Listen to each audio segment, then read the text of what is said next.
नमस्ते दोस्तों, welcome to our channel. आज हम टाइम ट्रैवल करके चलेंगे मुगल एरा में और समझेंगे one of India's greatest emperors Akbar की रिलीजियस पॉलिसीज़ को। ये एक ऐसी कहानी है जिसमें पॉलिटिक्स, रिलीजन और एक बादशाह की पर्सनल जर्नी घुल मिल जाती है। सो ग्रैब योर चाय, settle down and let's dive deep into the mind of Akbar the great. जब अकबर ने 1556 में तख्त संभाला तब वो सिर्फ एक टीनेजर थे। उनके शुरुआती साल यानी 1573 तक आमतौर पर एक ट्रेडिशनल सुन्नी मुस्लिम रूलर जैसे ही थे। वो उलामा यानी इस्लामिक स्कॉलर्स की बहुत रिस्पेक्ट करते थे, उनकी सलाह लेते थे और उनके अकॉर्डिंग ही रूल करते थे। उनके चीफ एडवाइज़र बैरम खान, जो एक स्टॉन्च शिया थे, का भी उन पर गहरा असर था। इस दौरान अकबर ने सेवरल सूफी सेंट्स जैसे शेख सालिम चिश्ती के लिए अपनी डिवोशन दिखाई। उन्होंने अजमेर शरीफ की पिलग्रिमेज भी की ऑन फुट। लेकिन इस अर्ली फेज़ में भी हमें अकबर के प्रोग्रेसिव माइंडसेट के हिंट्स मिलते हैं। फॉर एग्जांपल, उन्होंने हिंदू प्रिजनर्स ऑफ वॉर को फोर्सिबली इस्लाम में कन्वर्ट करने की प्रैक्टिस बैंड कर दी। प्लस उन्होंने 1564 में जिजिया टैक्स को एबॉलिश कर दिया। जिजिया वो टैक्स था जो नॉन मुस्लिम्स को अपनी सेफ्टी के लिए देना पड़ता था। ये एक लैंडमार्क डिसीजन था जिसने दिखाया कि अकबर अपनी प्रजा को सिर्फ हिंदू या मुस्लिम नहीं बल्कि हिंदुस्तानी मानते थे। अब आते हैं सेकंड फेज़ पर, 1573 से 1580 तक। ये अकबर की लाइफ का सबसे ट्रांसफॉर्मेटिव पीरियड था। गुजरात जीतने के बाद अकबर ने 1575 में फतेहपुर सिकरी में इबादत खाना यानी हाउस ऑफ वर्शिप बनवाया। शुरू में ये सिर्फ सुन्नी मुस्लिम स्कॉलर्स के बीच डिबेट्स के लिए था, लेकिन जल्द ही अकबर उनके झकझोर और एक दूसरे को नीचा दिखाने की कोशिशों से परेशान हो गए। उन्हें लगा कि सच्चाई यानी हकीकत किसी एक ग्रुप के पास नहीं हो सकती। इस रियलाइजेशन ने उन्हें इबादत खाना के दरवाजे दूसरे रिलीजन्स के लिए भी खोलने पर मजबूर किया। इबादत खाना अब एक मेल्टिंग पॉट बन गया। यहाँ शिया, हिंदू, जैन्स, क्रिश्चियंस और ज़ोरोएस्ट्रियंस के स्कॉलर्स आकर अपने अपने रिलीजन के बारे में डिस्कस करते थे। Imagine the scene, Jesuit priests from Goa, Parsi दस्तूर्स और जैन मंक्स सब एक साथ एक एम्परर के सामने आज़ादी से अपने फेथ पर बात कर रहे हैं। इन डिबेट्स का अकबर पर बहुत गहरा असर हुआ। उन्होंने हर रिलीजन की अच्छी बातें सुनी और समझी। फॉर एग्जाम्पल, जैनिज़्म के अहिंसा या नॉन वायलेंस के प्रिंसिपल से वो इतने प्रभावित हुए कि उन्होंने साल के कुछ दिनों में एनिमल स्लॉटर पर बैन लगा दिया। सिमिलरली, ज़ोरोएस्ट्रियनिज़्म के सन वर्शिप रिचुअल्स ने उन्हें फैसिनेट किया।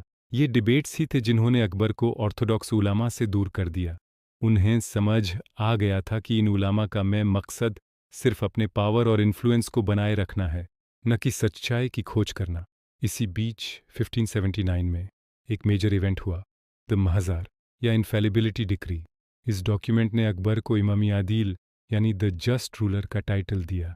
इसका मतलब था कि अगर इस्लामिक लॉ के डिफरेंट इंटरप्रिटेशंस पर कोई डिसएग्रीमेंट होता तो अकबर का डिसीजन फाइनल माना जाएगा। ऑफ कोर्स ये डिसीजन कुरान के अगेंस्ट नहीं हो सकता था, but it effectively gave Akbar supreme authority in religious matters. Orthodox उलामा के लिए ये एक बहुत बड़ा झटका था।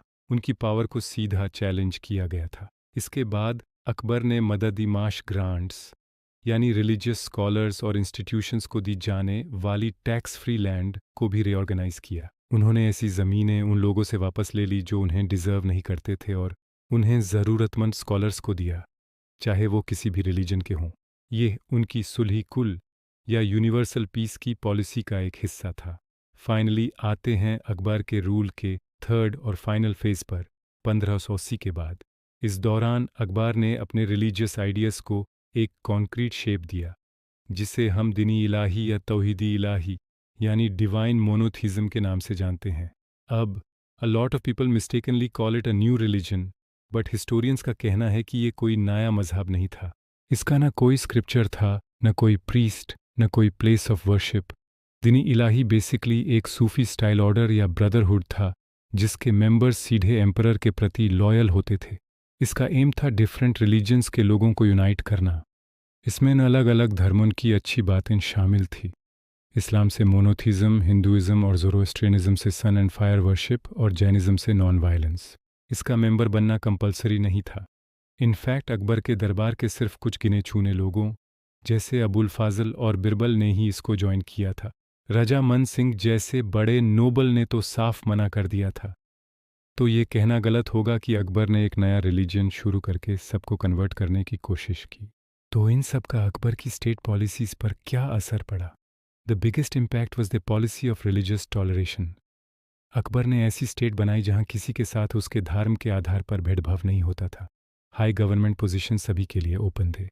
राजा Todarmal, a Hindu, was his finance minister.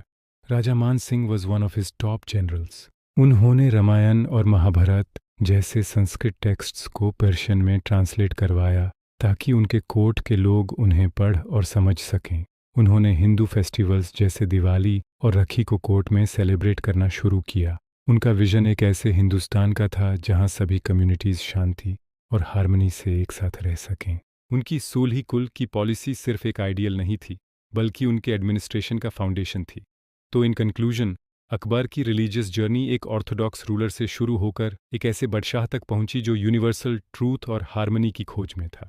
उनका इबादत खाना, महज़ार और दीनी इलाही, ये सब उनकी इस पर्सनल और पॉलिटिकल एवोल्यूशन के माइलस्टोन्स थे। वो शायद अपने टाइम से बहुत आगे थे। उनकी पॉलिसीज़ ने मुग़ल एम्पायर को ऐसी मजबूती दी जो उनके बाद भी कई सालों तक कायम रही। What do you think about Akbar's religious policies? क्या वो एक पॉलिटिकल मूव था या एक genuine spiritual quest? Let me know your thoughts in the comments below. अगर आपको ये वीडियो पसंद आया हो तो प्लीज़ लाइक करें, शेयर करें और हमारे चैनल को सब्सक्राइब करना न भूलें for more such historical deep dives. Thanks for watching and see you in the next video.